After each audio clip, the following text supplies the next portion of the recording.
बकरी का दूध ही नहीं, उसका कार्टिलेज भी आएगा इंसान के काम। डेंगू में बकरी के दूध ने लोगों को दिया जीवन दान। अब लोगों के बाहरी व्यक्तियों को ठीक करने के लिए प्लास्टिक सर्जरी में भी बकरी की कार्टिलेज आएगी काम। पश्चिम बंगाल के एक सरकारी अस्पताल और यूनिवर्सिटी की संयुक्त शोध टीम ने ये दावा किया है कि बकरी के कान का कार्टिलेज का इस्तेमाल कर लगभग 25 लोगों की बाहरी शारीरिक विकृति ठीक करने में सफलता पाई गई है। इस शोध से प्लास्टिक सर्जरी के सस्ते विकल्प का रास्ता निकल आया है। इससे इंसानों में नाक, कान, मुंह और बाहरी शरीर में कटे फटे अंगों को ठीक करने में इस्तेमाल किया जा सकेगा। योजना पर सरकार भी झुकने को तैयार नहीं। देश में चल रहे विरोध प्रदर्शन के बीच केंद्र सरकार की अग्निपथ योजना पर सेना प्रमुख जनरल मनोज पांडे ने शुक्रवार को कहा कि भर्ती प्रक्रिया जल्द ही शुरू हो जाएगी। 2 दिन के भीतर joinindianarmy.nic.in पर नोटिफिकेशन जारी कर दिया जाएगा। उसके बाद सेना भर्ती संगठन रजिस्ट्रेशन को लेकर कार्यक्रम घोषित करेगी। पांडे ने कहा कि अग्निवीर दिसंबर 2022 से रेजिमेंटल केंद्रों में शामिल हो जाएंगे तथा अगले साल के मध्य तक ऑपरेशनल और नॉन ऑपरेशनल में तैनाती कर दी जाएगी। भारी बारिश से असम में तबाही। भारी बारिश से कई पूर्वोत्तर राज्यों में संकट। असम में स्थिति भयावह हो चुकी है। असम राज्य आपदा प्रबंधन प्राधिकरण के अनुसार शुक्रवार को असम में बाढ़ के कारण 9 और लोगों की मौत हो गई, जिससे कुल मरने वालों की संख्या 54 हो गई। 8 जिलों में 18.94 लाख लोग बाढ़ की चपेट में। असम के होजई, नलवाड़ी, बजली, धुबरी, कामरूप, कोकराझार और सोनितपुर जिलों से मौत की सूचना मिल रही है। भूस्खलन की भी समस्या बनी हुई है। राज्य में इस साल अब तक बाढ़ और भूस्खलन से अब तक 54 लोगों की जान जा चुकी है। नदियों का जलस्तर लगातार बढ़ रहा है। सोनिया गांधी हॉस्पिटल में भर्ती, करा रही हैं पोस्ट के भी लक्षणों का इलाज। कांग्रेस ने जारी किया सोनिया गांधी के हेल्थ का बुलेटिन। जयराम रमेश ने कहा, सोनिया गांधी को नाक से ज्यादा खून आने पर दिल्ली के सर गंगाराम हॉस्पिटल में भर्ती कराया गया, जहां उनका श्वसन तंत्र के निचले भाग में फंगल इन्फेक्शन का इलाज किया जा रहा है। साथ ही अन्य पोस्ट कोविड लक्षणों का इलाज चल रहा है। 2 जून को सोनिया गांधी कोविड वायरस से संक्रमित पाई गयी थी। 18 जून को पीएम मोदी गुजरात दौरे पर रहेंगे। दरअसल पीएम मोदी की माताजी हीराबेन मोदी 18 जून को 100वें साल में प्रवेश करने जा रही हैं। ऐसे में पीएम मोदी अपनी मां को जन्मदिन की बधाई देने व उनका आशीर्वाद प्राप्त करने अपने घर जाएंगे। हालांकि इस दौरान पीएम मोदी गुजरात दौरे पर ही रहेंगे। योग दिवस की तैयारियां शुरू। 21 जून को पूरे विश्व में योग दिवस मनाया जाता है। इसके लिए तैयारियां अभी से शुरू हो चुकी हैं। इस बार डिजिटल तरीके से पीएम मोदी होंगे शामिल। योग दिवस पर पीएम मोदी के साथ हर कोई ले सकेगा सेल्फी। रिटायर्ड रंजना प्रकाश देसाई बनी press council of India. Supreme court की 72 वर्षीय रिटायर्ड न्यायाधीश रंजना प्रकाश देसाई को भारतीय प्रेस परिषद की पहली महिला अध्यक्ष बनाया गया। सूचना एवं प्रसारण मंत्रालय अधिसूचना की जारी। पीसीआई अध्यक्ष पद के लिए न्यायमूर्ति देसाई के नाम को हाल ही में उपराष्ट्रपति एम वेंकैया नायडू, लोकसभा अध्यक्ष ओम बिरला और पीसीआई सदस्य प्रकाश दुबे की एक समिति ने मंजूरी दी थी। पिछले साल नवम्बर से ये पद खाली था। जल्द ही काउंसिल के दूसरे सदस्यों की भी नियुक्ति होगी। केंद्रीय गृह मंत्री अमित शाह का अग्निपथ योजना पर बयान। केंद्रीय गृह मंत्री अमित शाह ने कहा, सेना भर्ती की नई प्रक्रिया के तहत अग्निवीरों की भर्ती की आयु सीमा को इस बार 21 से बढ़ाकर 23 साल करने के प्रधानमंत्री के फैसले का स्वागत करता हूं। इस फैसले से बड़ी संख्या में देश के युवाओं को फायदा होगा, क्योंकि कोरोना महामारी के कारण पिछले 2 वर्षों में सेना की भर्ती प्रक्रिया प्रभावित हुई थी।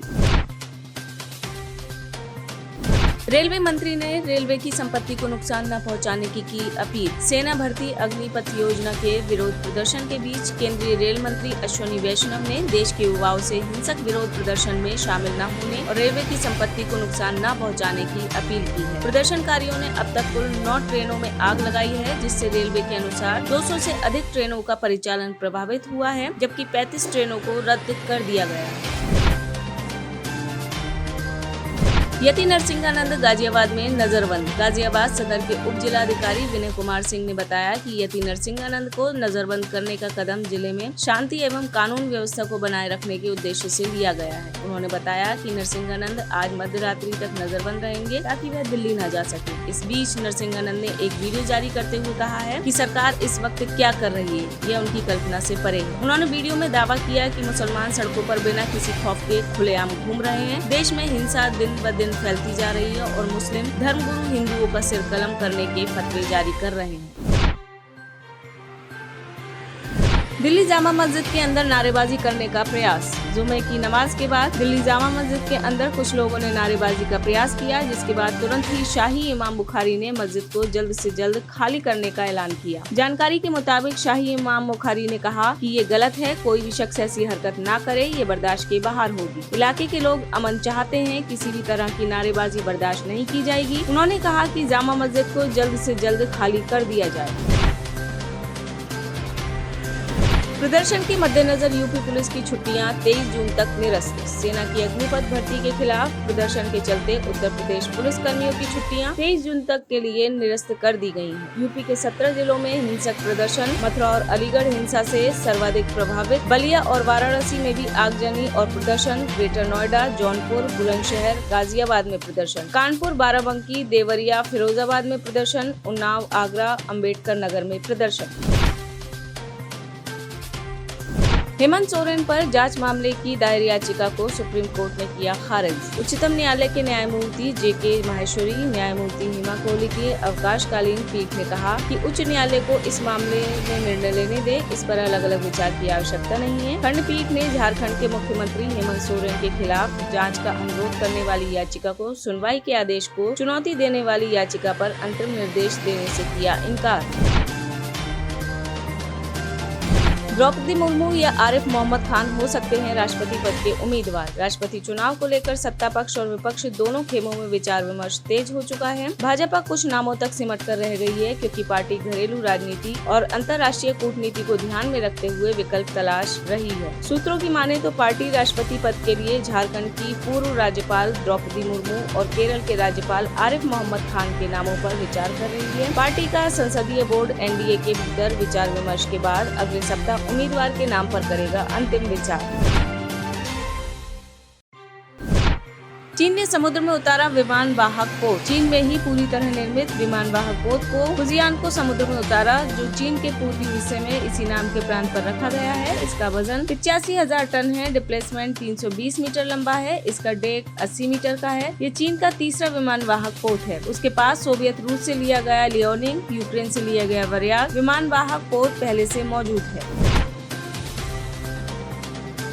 अफगानिस्तान की राजधानी काबुल के गुरुद्वारे में फायरिंग। हथियारबंद बंदूकधारियों ने गुरुद्वारे पर ताबड़तोड़ फायरिंग कर 25 लोगों को उतारा मौत के घाट। गुरुद्वारा अध्यक्ष गुरनाम सिंह ने बताया है कि बंदूकधारियों ने अचानक गुरुद्वारे पर धावा बोला और फिर ताबड़तोड़ फायरिंग की। कुछ लोग इमारत के दूसरी तरफ छिपे हुए हैं। वहीं कम से कम 25 लोगों को जान बचाने का मौका नहीं मिला और वे आतंकवादियों की गोली के शिकार हो गए। गुरुद्वारा करता परवन काबुल में सिख समुदाय का केंद्रीय गुरुद्वारा है।